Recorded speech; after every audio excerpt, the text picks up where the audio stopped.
I'm now here at our media center at the World Hydrogen Congress with Michael Wünnemann from NG Tractebel. Michael, it's a pleasure to have you here. I'm looking forward to our talks. Yeah, thank you for inviting me. It's equally a pleasure for me to talk to you. Thank you. And before we start to talk about the development of hydrogen projects at Tractebel, I just wanted to ask you to explain also to the audience what was your personal journey to hydrogen and also to your current position at Tractebel. Yeah, indeed. For us, hydrogen is a very important technology, and we felt like we need to do more about it and to be better prepared for this journey, for this transition. And so in the course of a reorganization, which was not just on hydrogen, but also encountered the hydrogen support we want to give to the technology, we have built a business area, Global Power. And within this business area, Global Power, I'm responsible for a product which we call Gas to X. And it really incorporates the classical gas, like LNG, like gas storage, gas transportation, but also gas-fired power generation. And we combine it with all the competencies which we feel are required to develop hydrogen projects. And so therefore it's, let's say, it's part of the transition process to really push for green hydrogen. And this is why we call it gas, it's in the center, and 2X, which is typically more known in the power 2X area. So we combine these two things to gas 2X. Okay, thank you very much for this explanation. So there's something that changed at Tractebel. And I mean, we had already an interview last year during the World Hydrogen Congress in Amsterdam. So there was changes within Tractebel, but there's also quite big changes in the market. So what was your perception of these changes during the last year when it comes to projects and getting these projects closer to realization, also on the megawatt scale on a global level?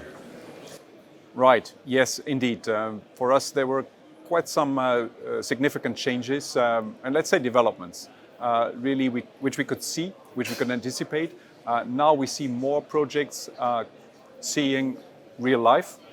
We are involved in a project in South Africa where now really green hydrogen is produced in a mine. It's a 3.5 megawatt project. So compared to what we discuss nowadays on the gigawatt scale, still small, but it's one of the steps we see towards scaling up. We have a project now in preparation as an owner's engineer, so also coming to life on a 10 megawatt scale. But we see also the 100 megawatt projects moving, and we now also have contracts on the gigawatt scale. Studies to really develop these projects further. So the scaling up is something which we anticipated, which we now see coming to real project life. That's interesting, but talking about these large-scale projects, especially now, I mean, Tractebel is active along the complete value chain of hydrogen. But now let's start with the production of green hydrogen or derivatives. So I mean, there's a lot of projects announced, but these real mega projects, starting construction is still often a bit of a topic. So where do you see still the largest challenges in reaching the bankability or even the final investment decision? Yeah, I think competitiveness is still an issue. You still need subsidies to really make these projects viable. So therefore, we feel you need the scale, you need to ramp up to be really more cost effective. But you also need to really now build these projects and operate them, because you also require that you really gain operational experience, that you really see how these projects are working, and not on a pilot level. It's really on a larger scale level, because the technology itself, each technologies itself, are working and will be working. Now you need to merge them together and need to make them on a larger scale work. I think that's still the step we need to do. before we can really talk about a more mature technology or more mature industry. Yeah, thank you. I definitely agree on this one. But when we now see the hydrogen production, assuming now we can ramp up the hydrogen production and derivatives, can transport them to Europe, to the large consumers, still, sometimes when you listen to the discussion, hydrogen seems still to be for some people the holy grail in decarbonization. But hydrogen is not the only solution. And you mentioned it in your speech here as well. So there's probably not only hydrogen, but you need a different approach, combining different technologies and different energy sources to really reach decarbonization of different industry sectors. Could you perhaps explain a bit more on what you meant with that? Yeah, indeed. It's a very important topic for us, and I think it's really one of the important things we should now, as an industry, look at, because the hydrogen is not this what they call the silver bullet or the Swiss knife.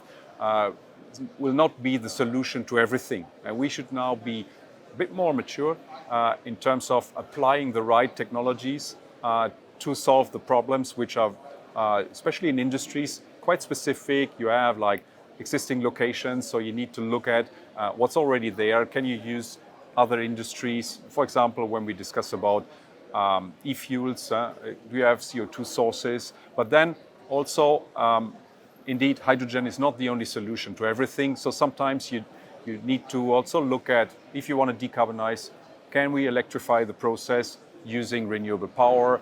Can we still do a bit more about energy efficiency? So let's not just limit it to green hydrogen and try to find a solution just with that. And that's, I feel, the next step we need to do as an industry to really be able to decarbonize the industries. Okay, perfect. Then just as a last question, I mean, as we talked about it, I mean, you're active in projects all around the world, on every continent. So where do you see at the moment the fastest development towards realization? Because we talked about subsidies. Subsidies are still important, I mean, especially when it comes to Europe, but in other countries also the sheer natural framework conditions are good enough that subsidies are perhaps not even needed. Right. Yes, absolutely. That's what we see. I talked about scale. So if we think about where do we see large projects, as I said before, a bit more still in the study stage, pre-feasibility, feasibility study. I think Africa is a very important area here, a very important continent, and it's to a large extent Northern Africa. So we talk about Morocco, we talk about Egypt, a bit Tunisia, but it's also Sub-Saharan Africa, which we see. So we see projects going ahead, Namibia, for example, but also other places, South Africa. And so with the, well, at the end, what do you need? You need cheap renewable power, and this is what you see in these regions and countries. Also, the Middle East obviously is a great place for that. At the moment, the focus is a bit more on the Emirates, but we see clearly Oman is a strong other country where there's a huge development and where we will see projects in the future. And then obviously the next one will be Saudi Arabia.